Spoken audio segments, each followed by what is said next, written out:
Hello guys मुझे एक simple सा क्वेश्चन पूछना है। अगर ओएसएम सिस्टम इतना ही रेडी था तो इतने सारे क्वेश्चंस एक साथ सामने क्यों आ रहे हैं? पिछले कुछ दिनों से रिपोर्ट्स और डॉक्यूमेंट्स सोशल मीडिया पर काफ़ी डिस्कस हो रहे हैं।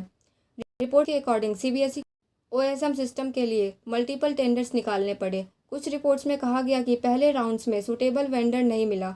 उसके बाद कुछ रिक्वायरमेंट्स चेंज हुई और फाइनली कॉन्ट्रैक्ट एक कंपनी को दिया गया। रिपोर्ट्स में ये भी मेंशन किया गया कि स्कैनिंग रेजुलेशन रिक्वायरमेंट में चेंजेस हुए।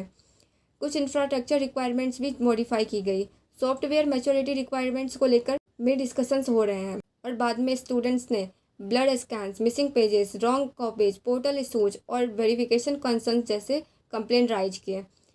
लेकिन स्टोरी खत्म नहीं होती। अब कंट्रोवर्सी के बीच में एक बड़ी खबर सामने आ गई। सीबीएसई ने चेयरमैन राहुल सिंह और सेक्रेटरी हिमांशु गुप्ता का ट्रांसफर कर दिया। साथ ही ओएसएम प्रोक्योरमेंट प्रोसेस को लेकर इंक्वायरी भी ऑर्डर की गई और नए ऑफिशियल अपॉइंट किए गए। ये डेवलपमेंट है या कुछ और, ये तो आने वाले टाइम में ही पता चलने वाला। लेकिन इसके वजह से कंट्रोवर्सी और बड़ा हो गई है, क्योंकि इसके बाद हम स्टूडेंट्स और भी क्वेश्चंस पूछ रहे हैं। अब देखो, मैं ये नहीं बोल रही कि कोई एलिगेशन प्रूव हो गया, मैं ये भी नहीं बोल रही कि पूरा सिस्टम फेल हो, लेकिन एक स्टूडेंट होने के नाते मुझे इतना ज़रूर लगता है कि जब लाखों स्टूडेंट्स के मार्क्स और फ्यूचर की बात, ट्रांसपेरेंसी भी उतनी ही इंपॉर्टेंट होनी चाहिए। और इसी वजह से हम स्टूडेंट्स क्वेश्चंस पूछ रहे हैं।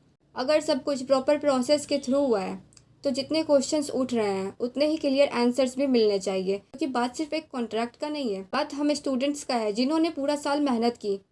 बात उन मार्क्स की है जिनसे कॉलेज एडमिशन्स, कॉम्पिटेटिव एग्जाम्स और फ्यूचर अपॉर्चुनिटीज़ डिसाइड होती है। और ऑनेस्टली स्टूडेंट्स सिर्फ क्लैरिटी चाहते हैं, बस इतना ही। और आपका क्या ओपिनियन है कमेंट्स में ज़रूर बताना। थैंक्स।